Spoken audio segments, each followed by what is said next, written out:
and welcome to Family Worship Online. My name's Christine and it's great that you can join us today. This week we're continuing our series looking at heroes of the Bible. So far, if you have made your Bible timeline, you will know we've looked at Adam and Eve, Abraham, Joseph, Moses, Joshua, Deborah, Gideon, David, Elijah, and now this week we're looking at Daniel. I would really encourage you to read the story of Daniel in your own Bibles at home. This week we are particularly looking at Daniel chapter 6. So do read that at home. We'd also encourage you to check out the activities on our website in the children's plan and have a go at doing some of those as a family after this video. First though, we have got a scavenger hunt for you. This week you need to go and find 3 things. The first, something you use every day when you wake up in the morning. The second, something you use every time you have lunch. And the third, something you use just before you go to bed. Ready, go. Okay, hopefully you've got them. Put them down somewhere safe, ready for later on. And now we've got a game to play, and then I'd encourage you to stand as we worship together. We're going to play Spot the Difference now. And so this is how you play. So you're going to play at home with one other person. So we'd like one person to stay in the room and another person to go outside. And the person who's staying in, we'd like you to change something about what you look like. So maybe add something to what you're wearing, put something on your face, put something in your hair. And then the other person has to come in and see what's different, what has changed about that person. And so do that now. But actually, just before that, I'm going to give you an example, okay? So in a minute, I'm going to look really different. There's going to be 5 differences about me. And I'd like you to try and work out what. So 3, 2, 1. Okay, so what's different? Okay, have a look. And then you play in your household now. Spot the difference.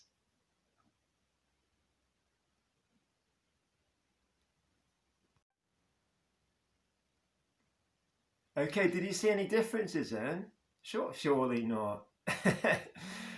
Okay, now we did that because today we're looking at the story of Daniel, amazing person who was different to many other people. You know, he was different because many other people weren't praying, weren't worshipping God. They were doing things they shouldn't, but Daniel was different because he stayed firm and he prayed to God and worshipped God and lived for God when many people didn't.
to know our God again.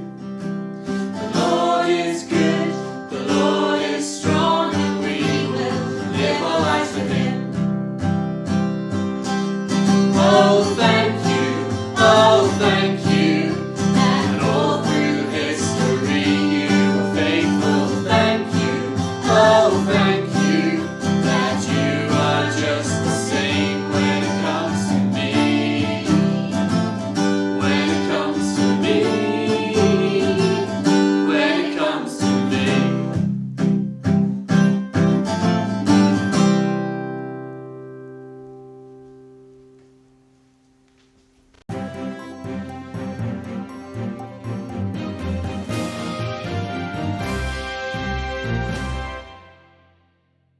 Good morning. We interrupt this broadcast to bring you breaking news that Daniel, one of the king's top governors, has emerged alive from the lion's den this morning.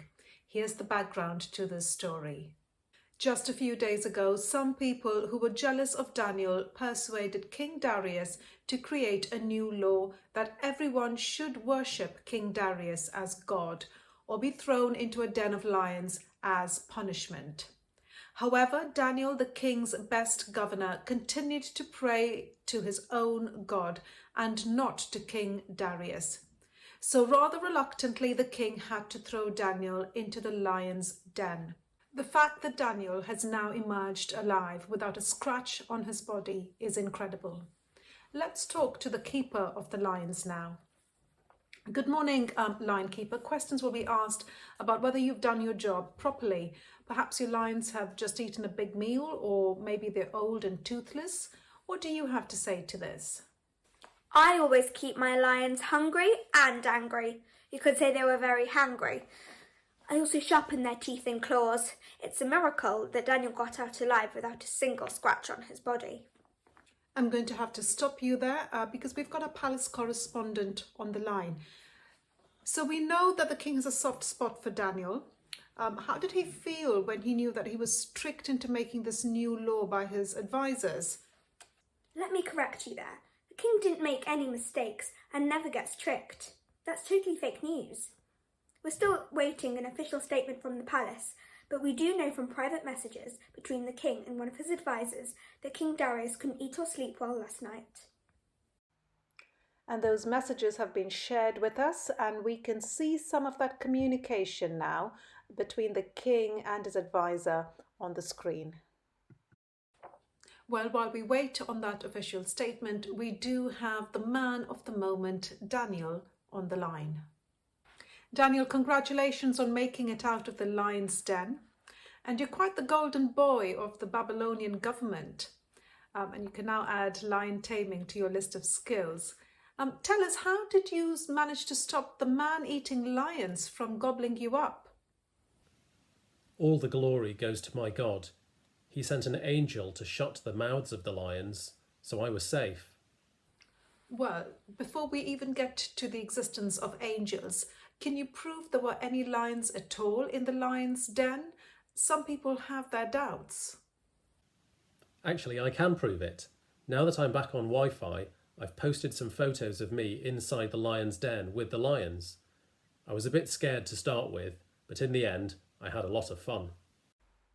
We are seeing some incredible photos there of Daniel with one of the lions in the lion's den. What some of our viewers would like to know is, why didn't you just follow the new law in the first place? Why didn't you just follow the crowd and just try and fit in? Surely that would have been easier. I want to do things that please my God. Sometimes that means doing things differently from those around me. But I do a very good job for the king, and he knows it.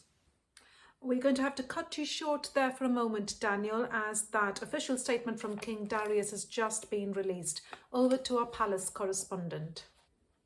His Supreme Excellence, Darius, most highly exalted king of Babylon, hereby commands that everyone should now worship the God of Daniel. You should stop worshipping King Darius. He goes on. King Darius also commands that all of his advisors who used religious laws to trap Daniel will be thrown into the lion's den. Let's go back to Daniel. So that's quite a U-turn. How do you feel now you know that your enemies have been thrown into the lion's den? It does seem like a very harsh punishment. I recommended they be made to do community service, but the king was not so generous. Thank you, Daniel. And that concludes this special bulletin. Daniel has survived against the odds, but the advisors who tried to trap him were not so fortunate. We'll bring you more news shortly, but for now, you've been listening to a special news bulletin from the Babylon Broadcasting Corporation. Good morning.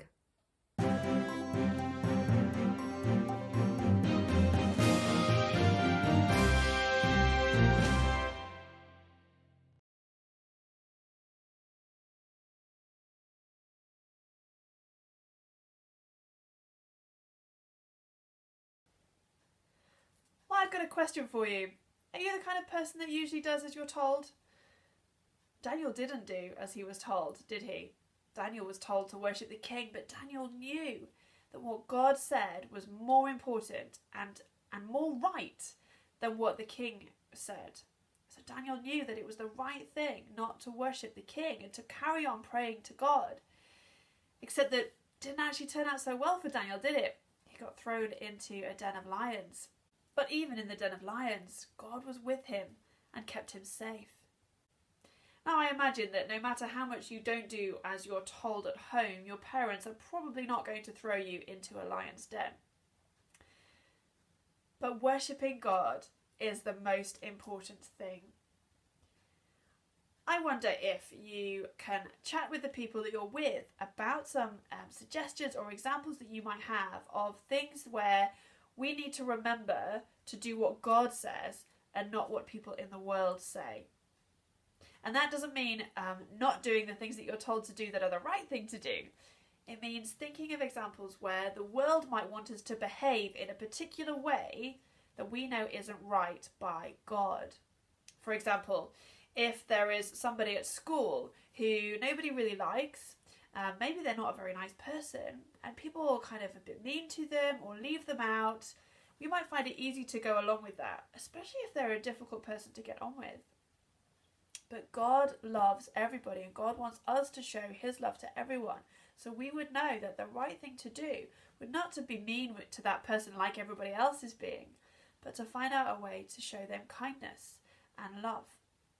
So have a pause of the video and have a little chat about that with the people that you're with.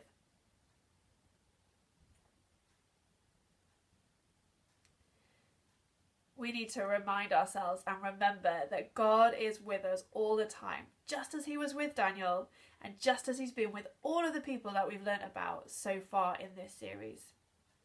So let's sing a great song. It's a new song, but I'm sure you'll pick it up really quickly and easily. So hop up onto your feet perhaps, and let's worship God and sing this song. 1, 2, 3, 4.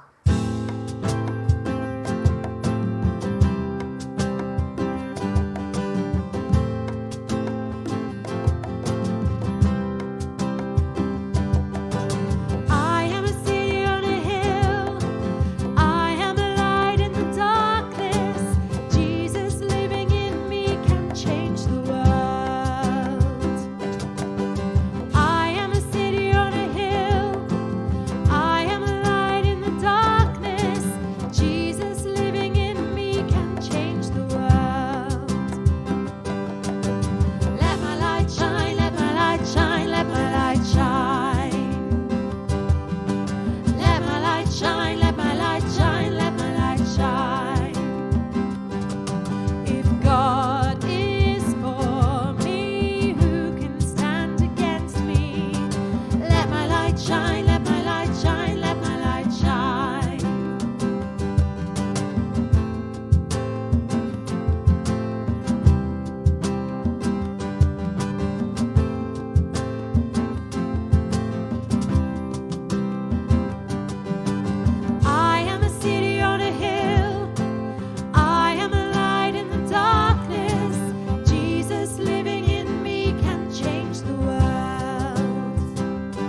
shine, let your light shine, let your light shine.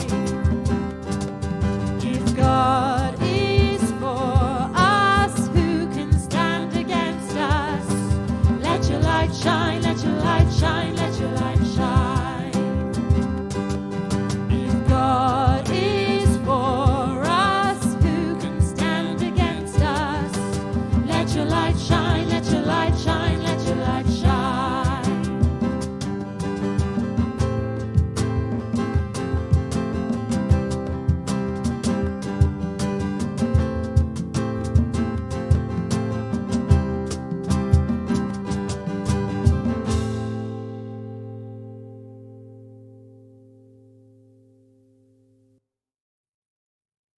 Now, in the story today, part of what we learned was that Daniel prayed 3 times a day to God.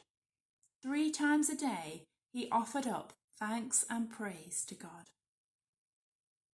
We're going to pray now, and you will need to help you the 3 items you found in the scavenger hunt at the beginning. So, pick them up. Now, for each item, we're going to think of something that we can pray about for each time of day. And then when you use that item every day this week, I'd encourage you to stop and say a quick prayer about something that will happen or has happened throughout your day. Or perhaps take the opportunity to pray for others.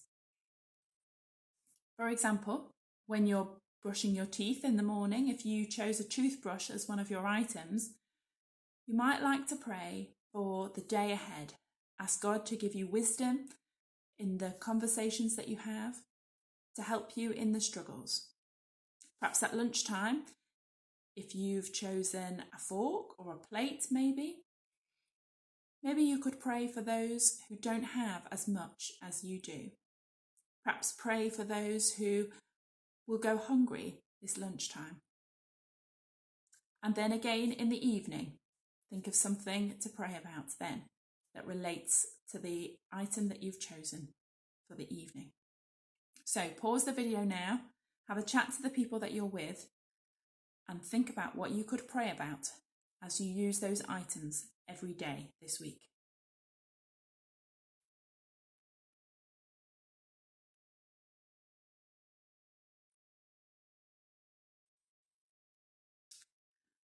I'd really encourage you all to take up this challenge as a family and pray 3 times a day this week.